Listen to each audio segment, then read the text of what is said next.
As you can see on screen, I've already got our basic code typed up, what we've been calling the skeleton. I do need to add a return statement, return 0, and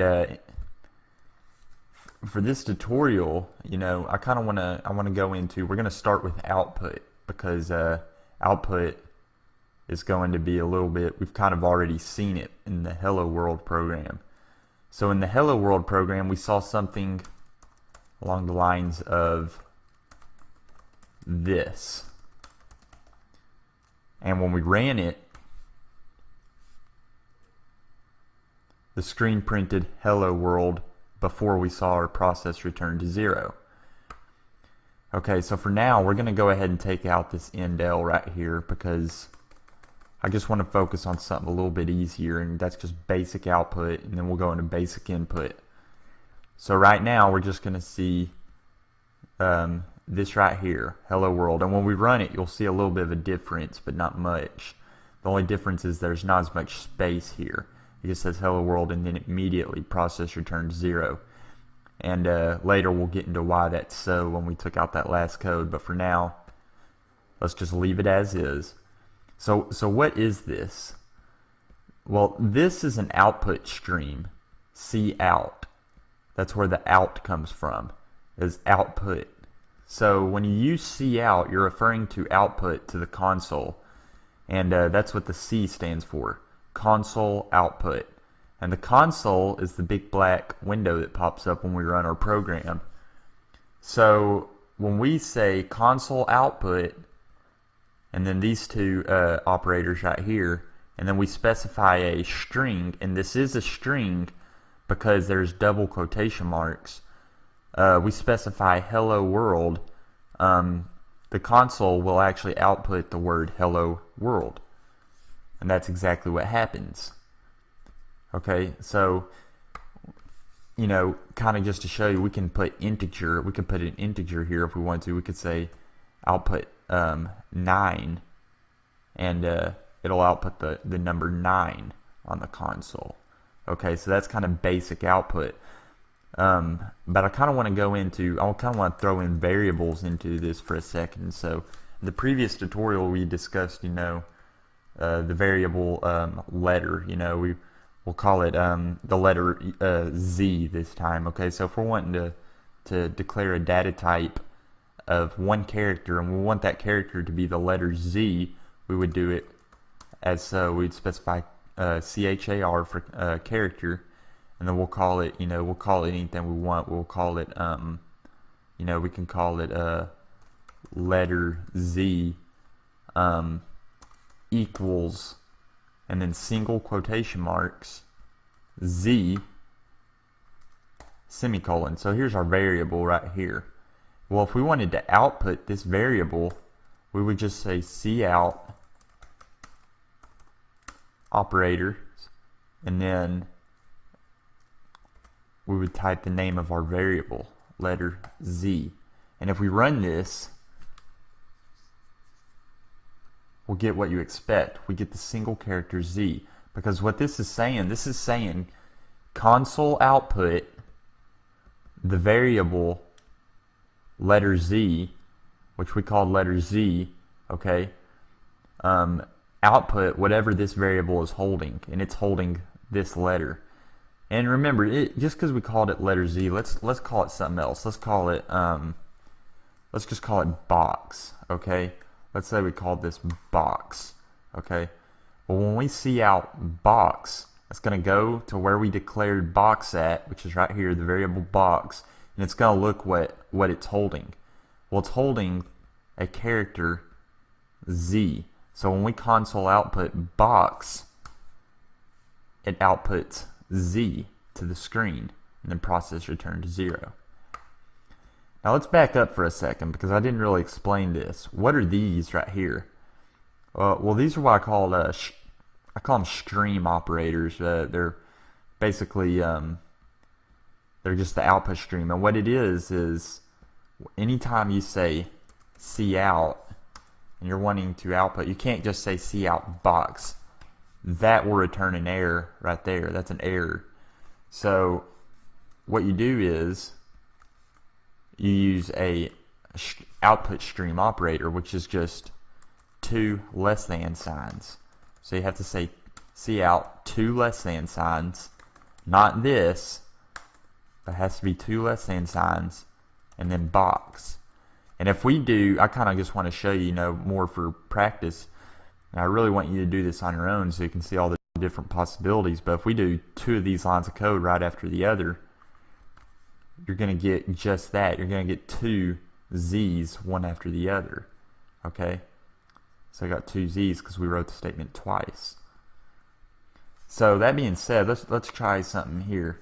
So let's go into that right here. Endl, what is that? Well, that stands for end line, and this is used a lot with basic output because it gives you spacing. So if we do the output stream operator, which basically this is the same thing as saying cout box console output end line. This will work the same way. Z, and then you'll see there's a space here because we added a blank line. And if we do, so we could take this out, we could even add it right here. This is the same thing. If we just did that, we're using it all in one line of code. Basically, you're going to get the same exact result. So I kind of wanted to show you that there's many ways you can do this, and I really want you to play with this on your own because you're going to learn. You could say cout box endl box endl, and then when you run it, you get just that. You get Z, and then on the next line Z, and then a new line. But if you added another Z, you would get a Z right there. So it's kind of, you really just need to play with this output because you're going to get a lot of cool stuff. Let's move on below this. Let's leave that code there. Let's declare a new data type. Let's call it let's do a decimal value. So remember double, and we'll call it box2, the variable name, equals 89.47 semicolon. Oops. Semicolon. So there's our second variable. So let's add cout box2 endl. And let's run that. So what do you get? Well, you get your two Z's because you had box here. You ended the line. On the next line, you put another box and you ended the line. And then on the next line, you put box 2. Well, what's in box 2? 89.47. That's why you get 89.47. Then you ended the line, and then you returned 0. Process returns 0. So you can see if you play with this, you're going to learn. And I want you to do it. I want you to go through. I want you to use different data types. This right now, if we just did, let's try another data type just before we end this tutorial. Let's do a string, and we'll call a string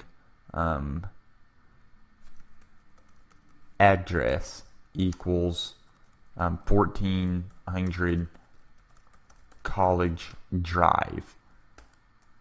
That's an address, and we had to use string because it's alphanumeric data, right? If we wanted to use, we couldn't use an integer because it obviously has alpha characters in it too. So that's why we used string for the address variable. And if we wanted to output that, we could do cout. We'll give it some space. We'll do 2 new lines, and then we'll say output address, and then add another new line, end line. Let's output that. Let's see what that looks like. So we get our 2 Z's, our box2 variable, 89.47, and then if you look down here, we added 2 new lines. That's where the blank space comes in. And then we outputted the address. Oops. So then we outputted the address, 1400 College Drive, which we declared in this string variable right here. And that's where that comes from. And then process returned 0. So there you go. I want you to play with this. I want you to try doing it with character data, integer data, string data, and double decimal point data. I want you to practice outputting everything that we learned here. Maybe try outputting your name and writing a sentence. Like maybe try doing string name equals, and then put your name. So my name is Zach, and then try to output that. So be like, so end a line and then output name, and then output is teaching a class. Okay, and then end the L, end the line, and then output that. And look at what you're going to get. You're going to get a really cool output, because you're getting a name that you declared in this variable, string name, and you in that variable you're declaring it as the name Zach, which is output right here. So you're saying console output my name, which we declared here, Zach, and then immediately after that, don't end the line or anything, output this string that we're declaring as a raw string right here. This isn't in a variable, this is actually, we're just putting this straight into our output stream, is teaching a class, and then end the line.